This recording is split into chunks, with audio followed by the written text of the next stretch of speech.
Okay, so I'm very happy to have with me on the panel here. We have Susi Jirkuff, who did Measuring the Distance, Lizzie Hobbs, who did The Flounder, Samantha Moore, who did Bloomers, as the stage explodes, Brandner, who did Pantopos, and I worked with Lizzie and with Sam producing their films.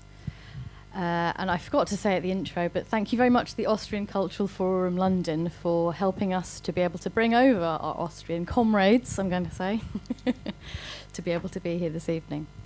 So I think I'll just ask a couple of questions and then I'll throw it open, but I think let's just start at the very beginning to ask you all in turn, maybe Susi, start with you, but when you first got that brief from Waltraud at Tricky Women that said, can you propose an idea for the economy, for the common good, what were your sort of ideas behind that, and how did you go about thinking about how you could bring together this sort of, I mean, I don't know how much you work with economy in your work usually, but working with this kind of very seemingly uncreative concept and then bringing it into your own practice?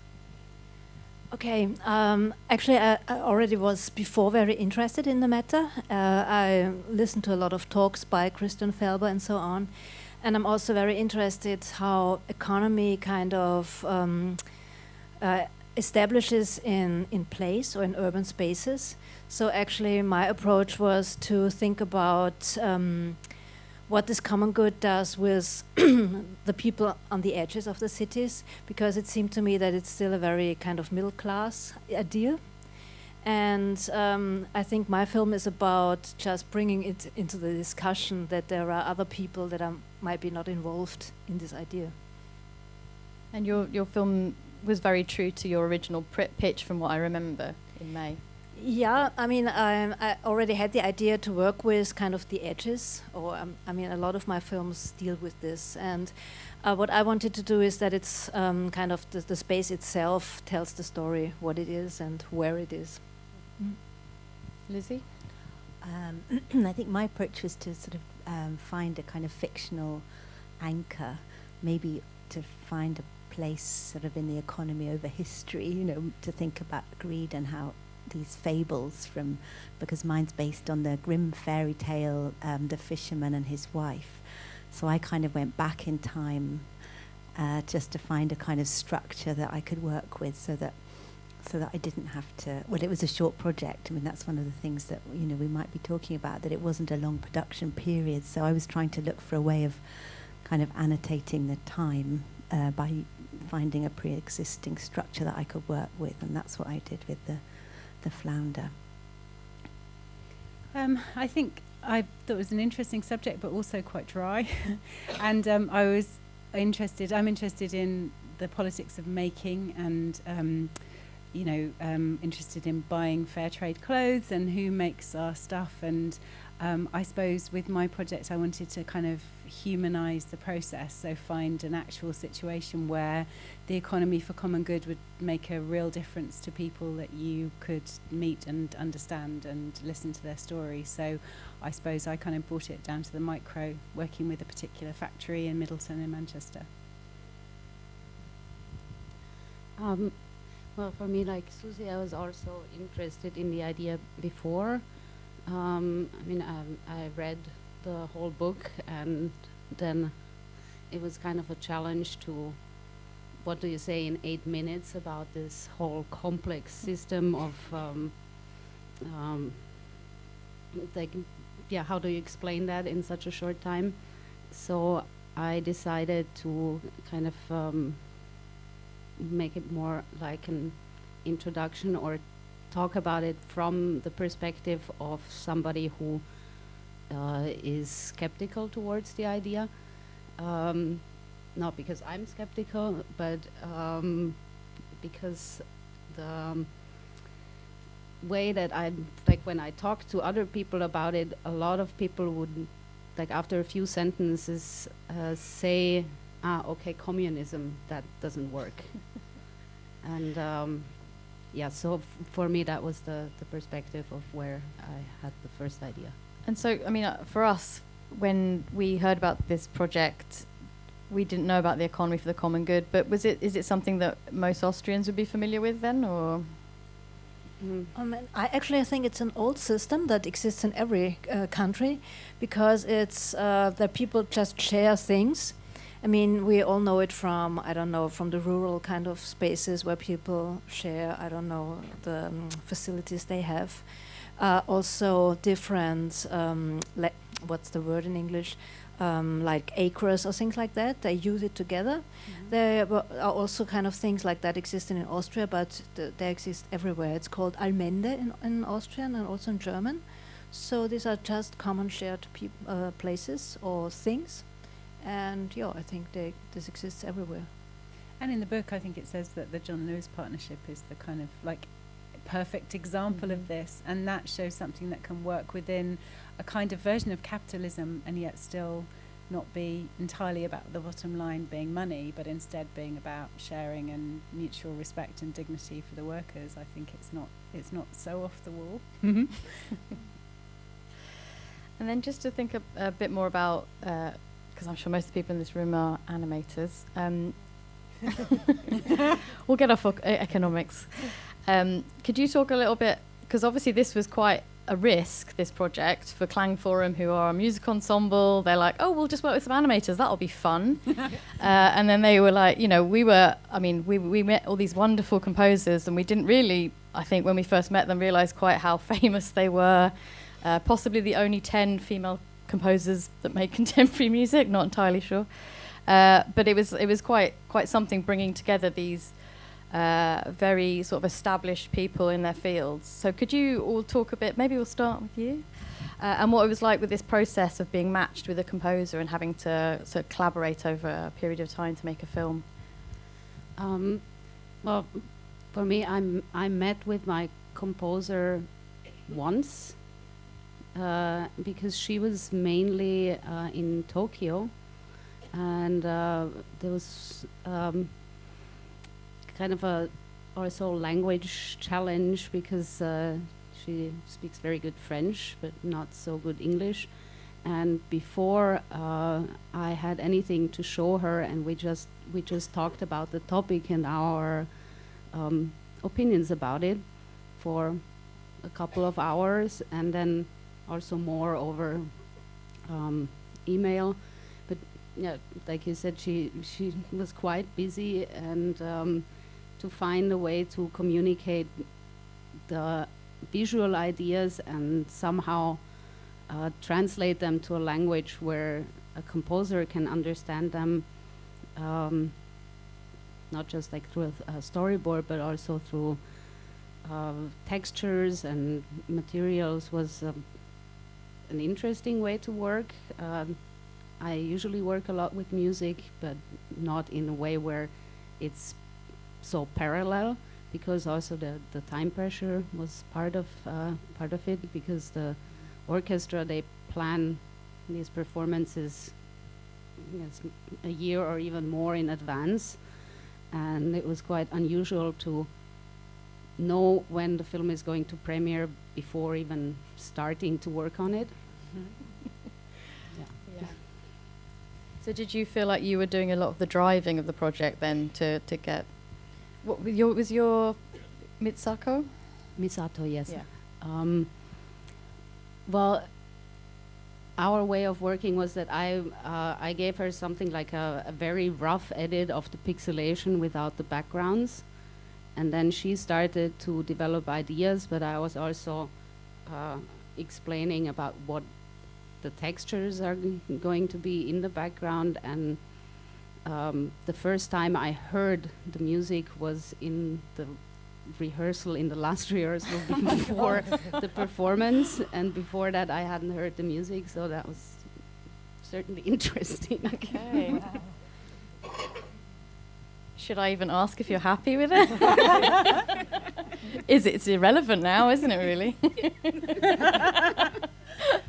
Okay. I think everyone has very different experiences. I think it was quite a weird dynamic, because normally when you're an animation director, then you get to work with the composer, and you kind of like employ the composer, or you work with them and you direct them because they're part of the whole piece. But with this, we were working with collaborators, and so it was interesting. And they were all composers of orchestral pieces, but none of them had scored a film before. And I think that was a key piece of information that would have been super helpful. We had to give them a very basic animation 101 the first time we met them. Mm-hmm. Yeah. But I mean, I think whoever kind of put us together was very kind of canny and very good, because we all put together with people who we generally worked with okay. And Marlin, who I work with, was fantastic. In fact, she kind of really embraced the whole process to the point where she wanted a whole performative aspect to the music, which I was kind of had to sort of politely say, the animation will be doing the performance, steady on lady. But so she had a sewing machine as one of the percussion instruments, which was really fantastic. So a highly trained musician played a sewing machine. And also some gentlemen cut out some knickers on stage and held them up very proudly. And the scissors were mic'd, and everything was sort of mic'd up so it could be part of the performance. And that was really interesting, kind of swapping those really different practices was fascinating, but also sometimes tension-inducing. It was great, and that was an interesting part of it. I think was the fact that the music was originally performed live, and there was, I don't know how many musicians, but 20 or so, 15 or 20. Yeah, it varied, didn't it, from each performance? Yeah. So when we saw it, the film was very much sitting behind these performers, and that was amazing because. And I think I'd had that in mind when I was making the film, because I really thought I need a big brush for this, because it's going to have to kind of hold its own. The performers really kind of take your attention. It's so interesting watching people perform music. You don't really need animation, so it has to be kind of eye-catching in a way. I think in some performances the screen was enormous, but in the initial one that we saw in Stuttgart, it was quite small at the back, wasn't it? And so we really had to kind of think about that aspect of it when we were making the films. I really had that in mind, that you needed big faces and big gestures, and that the story needed to be super simple to work. That wasn't the answer to the question, though, was it? So I worked with Carola Backhold, who was amazing, sort of quite mature famous German experimental composer, and she was so brilliant. And so we met a lot because we were able to. I mean, it sort of just depended on the sort of schedules and things. And we swam together and we ate together, and we then, moved, footage and MIDI samples sort of back and forth. So it was a really nice kind of, for me, a very nice sort of organic. And she was composing as I was animating, and we were just thinking about. In our film, The Flounder, we were thinking really about these kind of themes and how those themes would be represented in the picture, the bubbles and the fisherman shouting, mancha, mancha. He's got this kind of rhythmic sort of rhyme that he sort of shouts when he wants to get the fish to him. So we sort of structured the film like that, kind of half musically and half with these little kind of tropes that reappeared. So that was quite a nice sort of easy way to work together, because we could send these back and forth quite easily and move them between us in a way. I remember when we started that Carola was a bit like, I'm really busy, you'll just have to give it to me at the end. And then when you started sending a visual, she was like, hang on, maybe I could just, here's a little thing, here's a little something. Yeah, and it kind of became much more. I think the other thing was also that she was, she said the live music would be one thing, and she couldn't really do anything about it before that. So, but then she got her MIDI sampler out, and she was like, actually, I can sort of mock that up for you, which was quite a crucial part. And then you have to sort of employ the musicians to kind of perform. So there's this two sort of step that she didn't quite imagine that she could send anything beforehand, which in the end she could. So, yeah. I think it was also for me a new experience, but the same with my composer, Joanna Bailey. So who is British, by the way, and lives in Berlin. Yeah, she lives in Berlin, yeah. And we met twice, and I think, she never did something like that, and I either. She told me that Klangforum is one of the best orchestras in the world. I didn't know that before. So I was really impressed when she told me that. And it was, I think I just trusted her that she does something good. I had no idea what it would be, and I was also kind of curious how it would sound like.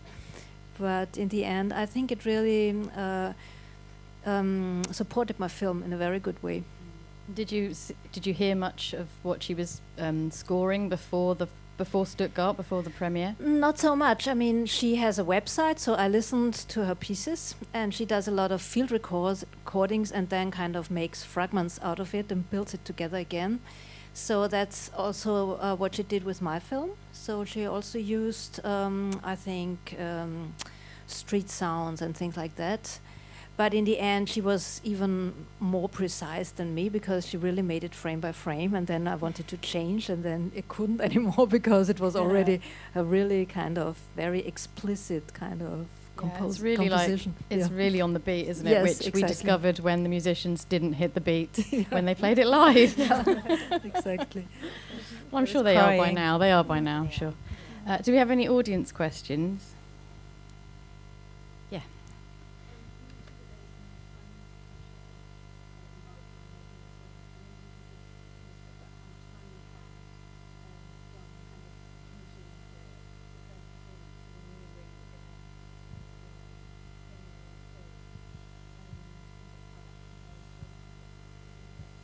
So if anyone didn't hear that question was, what was the time pressure like from when you first discovered you were doing the commission to when the first performance was, and how that compares to other projects? Who wants to take that one? It was super speedy. It was really speedy. Well, you were also finishing a film, so that didn't help. Yeah, and I think I made mine quite short because I thought, there's a huge difference between 10 minutes and 5 minutes, and we only had, I think, 8 months, really, did we? What were we thinking?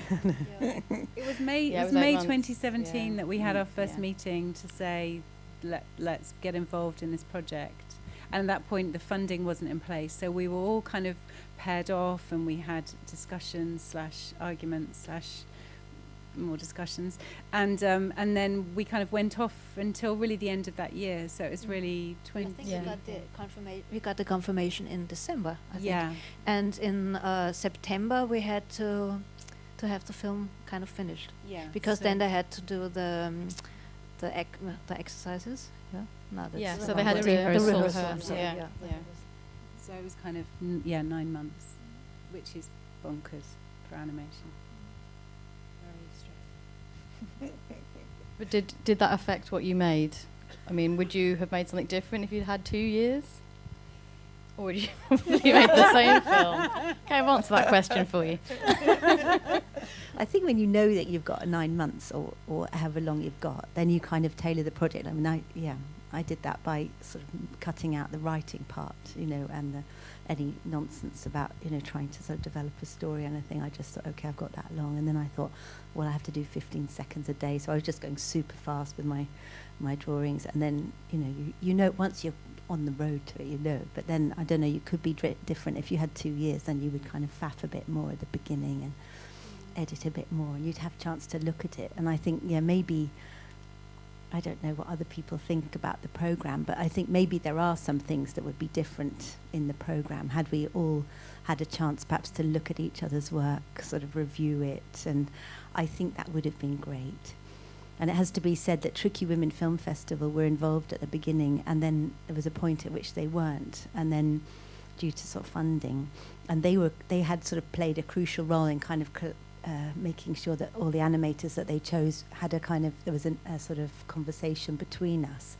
So there was, but any came in to sort of replace another animator. So 2 people dropped out, but the other people were in fact a little bit more documentary, and so Sam's is the only kind of documentary, in fact, and it's probably the only one with a kind of positive angle on the on the economy. Or you have a sort of, the others are kind of a reaction to something, whereas yours is a kind of positive example of something. So I think probably had there been longer, if we're being honest, I think probably there might have been sort of more correspondence between the films and maybe a bit more sort of. I don't know if that was to do with time entirely, though, because I think part of it was just to do with the newness of it. It was a batshit bonkers project, and we all knew that going into it, and which was like intensely fun and exciting, because there's nothing more exciting than just like, going off and doing. They gave us money as well, which was very exciting. In the UK, that's really that's super exciting. But so I think in retrospect there would be things about the structural organisation that perhaps would have tweaked, but that's really not to do with the amount of time we had. It's more to do with just the amount of experience that everybody had. It was a very kind of complex thing to pull together. I think the fact that we did pull it together in that time is quite stunning. I mean, Lizzie, I think you and I were really helped by having Abigail on board, which we did presciently right from the start, didn't we? Just think we need someone to help us with this. Abigail, come and protect us. Not many other people employed to produce. But they all did once they saw Abigail at work. They were like, oh yeah, we want one too. Yeah. Do you regret it, Abigail? Yes, Abigail, how do you feel about this project? How are you? Would you do it again? Yes, I would.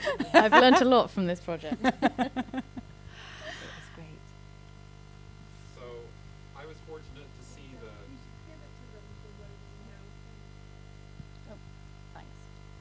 So I was fortunate to see both the live performance and, for the first time tonight, just the film.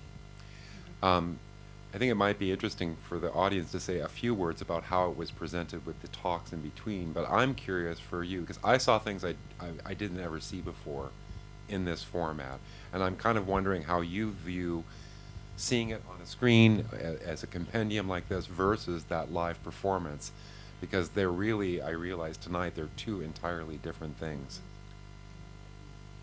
That's a very good point, yeah. So the live performance, the Klangforum Wien put the musicians came in between each film, and they delivered it wasn't in our language, so we didn't really understand, but there was 10 minutes sort of monologues in between each film, so it came to almost 3 hours, and it's during. There was an intermission, though. There was an intermission and a free bar at the end. Yeah, there was.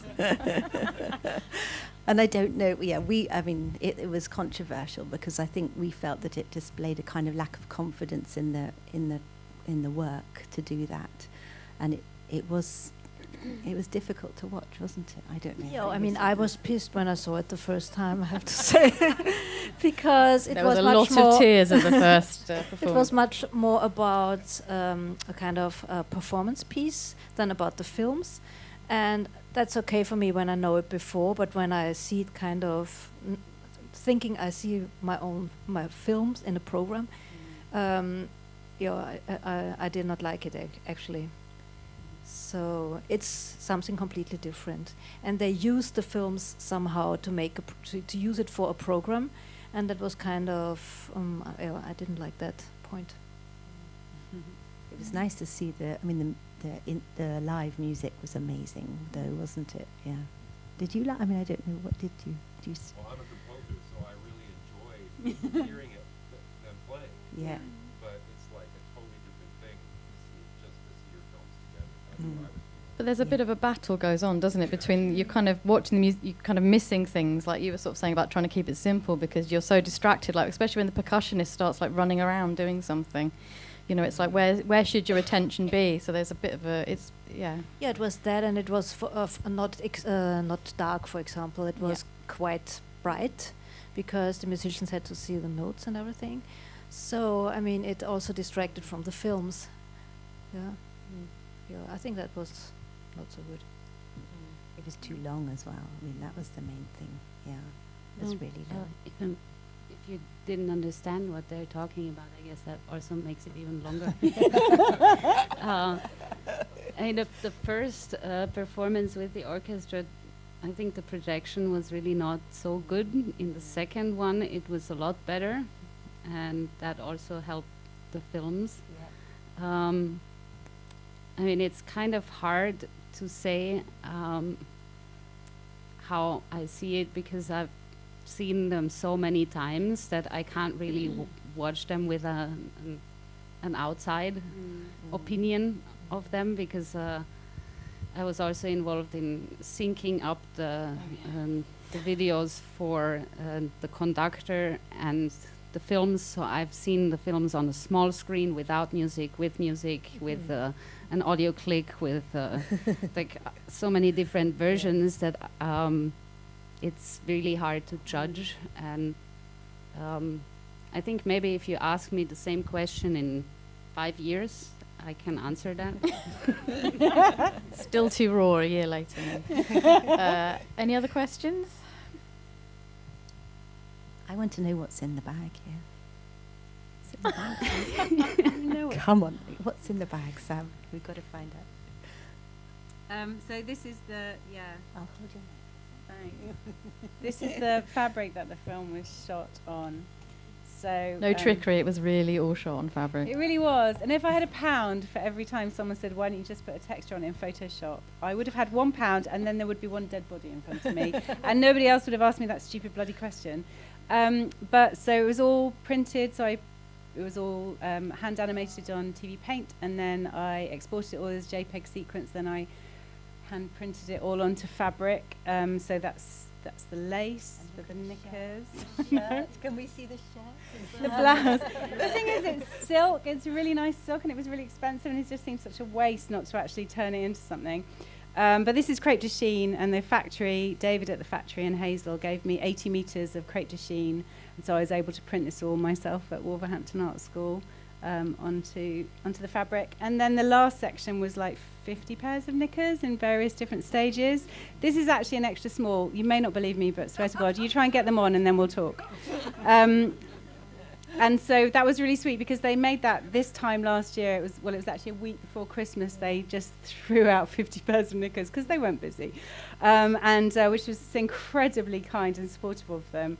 And so it was just kind of about I suppose, the integrity of the fact that, you know, the women who made these knickers made the knickers that I'm wearing now. Too much information, too late. But, you know, they are the people who are in the film, and they were the kind of the point of it is that, you know, people who are paid properly to do a proper job and to make something that are, you know, allowed to work in dignity and not working underage or in bad conditions or whatever else. So, yes. That's in the bag. Yeah. And they make some very good knickers as well. Look They them do. up. They're called Kinky Knickers is not a good name for them. Well, they're called Ella and Me now. Yeah. They've kind of Okay. rebranded slightly, and they're called Ella and Me, and they are in Manchester. And actually, when we had a screening at Manchester Animation Festival, and all the factory workers came and they all dressed up, and they looked amazing because they all have incredible manicures at the best of times, but they were wearing clothes to match this time, and they all came and they all had their photos taken, and it was very exciting. So it was cool. Yeah, it was good. It was great. They went very pink when Sam made them stand up. as well. Yeah, I They did were make them stand up. embarrassed. Yeah. It was great.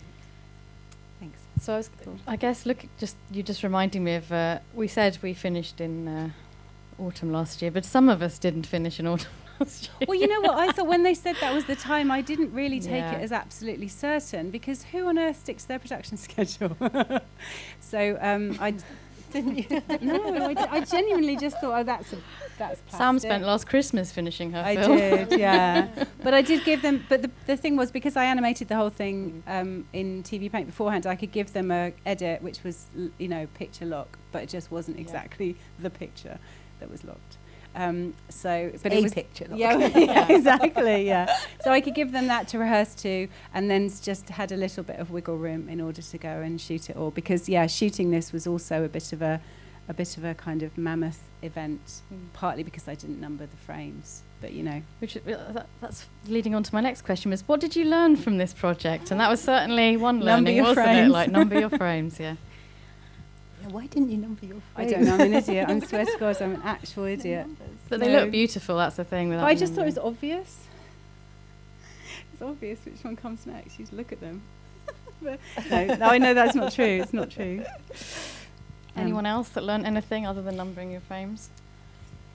I think it was nice to make I don't know if it's a learning thing, but it was really nice to make a film that's to be presented with other films, and where this is just a part of a kind of conversation about a subject.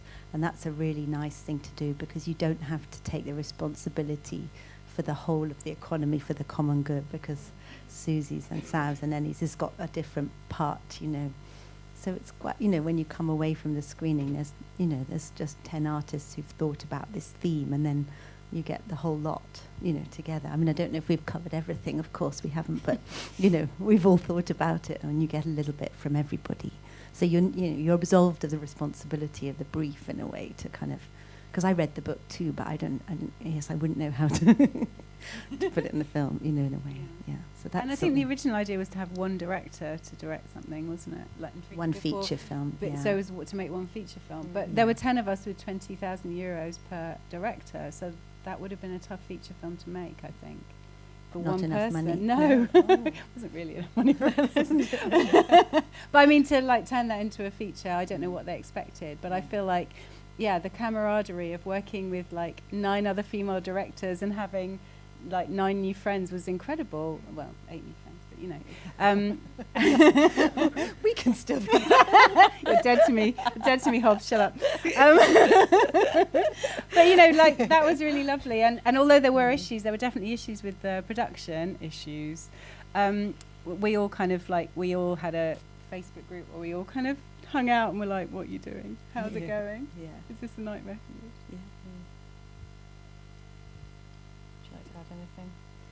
Yeah, I mean, I also liked that aspect, really. It was really nice to meet again and again, and also with the composers, when it felt like having a group. That's cool. Yeah, I think that when in total 20 artists work together, it gets very complicated. I mean, for me, it was the first time working with a motion control, and it's usually not that easy for an animation like that to get a budget in Austria. And so it was also an opportunity to do something that I wanted to do for 10 years, but never had the chance to. And so I would say I learned that you have to just do it when it's time. Grab the chance. Yeah. It was an incredible opportunity and an incredible privilege. I would never have made a film on fabric particularly, but it was the idea just kind of seemed to be really, just to really sink. And it was a wonderful opportunity because they were saying, here's a budget. And that, well, when the hell does that ever happen? Somebody going to you and saying, make a film, here's a budget. Okay. And there was a lot of artistic freedom, really. Yeah. They didn't come down hard at all. Although we didn't know that, but they wouldn't respond. It turned out by the end that there was no intervention in the creative part, but we didn't know that. So you're always wondering, weren't you, if you'd get a tap on the shoulder, what are you doing? You know, what do you mean you're making a fairy tale? Yeah. So the frisson of fear was still there all the way, wasn't it? There was some elements of unpredictability, wasn't there? Yes. So when are they going to change their diplomatic. minds? Yeah. Any other questions? Can I just say something? Go on then. It's not actually a question. I suppose it's a compliment, because I think the films are, they're very lively and very exciting, and I think that and of course they're not all perfect, and there is a bleakness which perhaps, could have been balanced out a bit more, but. I think the sort of the way that a lot of the music is working in terms of the sort of narrative construction, it's really bringing out the best of the animation as well. And I think it's just, I just think it's a fantastic project. And I wish I'd been able to do it myself. And, are they going to do another one? Do you think they'll do another one? I think they probably hate women now, don't they? They were a bit scared of us to start with. I think they're probably petrified now. Yeah. It was the brain. It was the person who thought of it is now leaving Klangforum. That was his kind of retirement project, and I think it was a kind of one-off. He's he's using the Christian Felber's Economy for the Common Good in his own company, and I think he just wanted to explore that. But I don't think there's a plan for another. And in the end, Tricky Women weren't involved in the particularly, so I don't think there's a kind of ongoing collaboration between them. So I think it will sadly sort of one-off thing, because it's amazing. Yeah. But even though you sound all, obviously you've been through it, so you have all the backstory.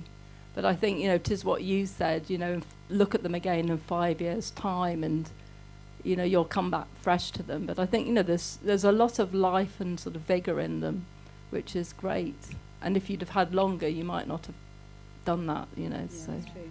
That's true. Thanks, Emma. There was a hand over there.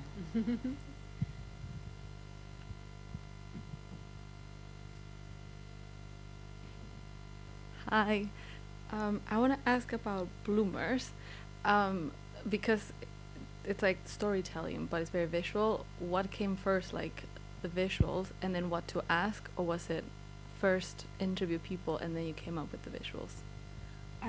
It was the visuals came first, because the factory is such an intensely visual place. Like, I visited the factory, I identified them as someone I wanted to work with, and I spoke to David, who runs it, and Hazel, his mum, who also does the accounts. And I went and visited, and I drew everybody. I was kind of, and then I was embarrassed to kind of talk to them too much, because it's a workplace. You know, whenever I've done interviews before and documentaries before, you always kind of, you're there to interview them, but here I was just there to watch them working. So I did lots of drawings and took my tea breaks at the same time as they did, and we just chatted about random stuff, Marks Spencer's biscuits. And then we started talking about other stuff, and then eventually, after I'd been going there for a few weeks, I took in a sound recordist, and I gave them the list of questions in advance so it wouldn't be a surprise, and then I spoke to them and kind of chatted to them, and then kind of showed them what I was doing as I was doing it. And so it was quite a sort of collaborative. I tried to make it as collaborative as they could be, but again, they were at work, so it was, you know, just sort of it was supposed to be like a conversation. I felt like there was a lot of very deep emotional stuff there for that, because it was one family who had started it, but everybody who worked in the factory had a very deep connection to that family, because they all worked together all the time. So it was a very kind of intimate space that I was intruding in on. So it was important that I should be as kind of like, you know, just diplomatic as I could be, I guess, and try and go with the flow. Yeah. But it's quite a noisy place, and that's difficult to have a conversation that flows when you're in an environment which is so noisy. I mean, you've got all those swing machines and the sucky thing. When we did the interviews, we had to get as many knickers as possible and just like pack them around the wall so that we'd muffle out the sound of the machines and turn the radio off. Ooh, that was a bit. Yeah, they weren't too happy about that, because the radio's on all the time. Yeah. Thank you. Just one question. What's your advice for women that want to get into animation, since you guys have experience? Like, the one advice you want to give? Well, I bet Abigail's got some advice. And my advice, do it. just do it. But I would say always is to make sure that your practice is kind of is sort of healthy in the sort of larger sense, so that it can be a long practice. I think often people kind of think you have to do back-breaking long jobs and jobs that are uncomfortable, you know, physically and sort of, you know, technically. I don't know. So I would say, you know, just make sure your practice kind of fits into your life, and that it's kind of, that it's healthy, you know, that you're working outside and that you've still got a social life, and that you don't fall out with everybody because you're working so hard, you know, or that you don't crick your neck all the time. I mean, it's just sort of simple. Then you can be 50 and you'll still be animating, you know. Get a comfortable chair. It's not very exciting. This might take a while.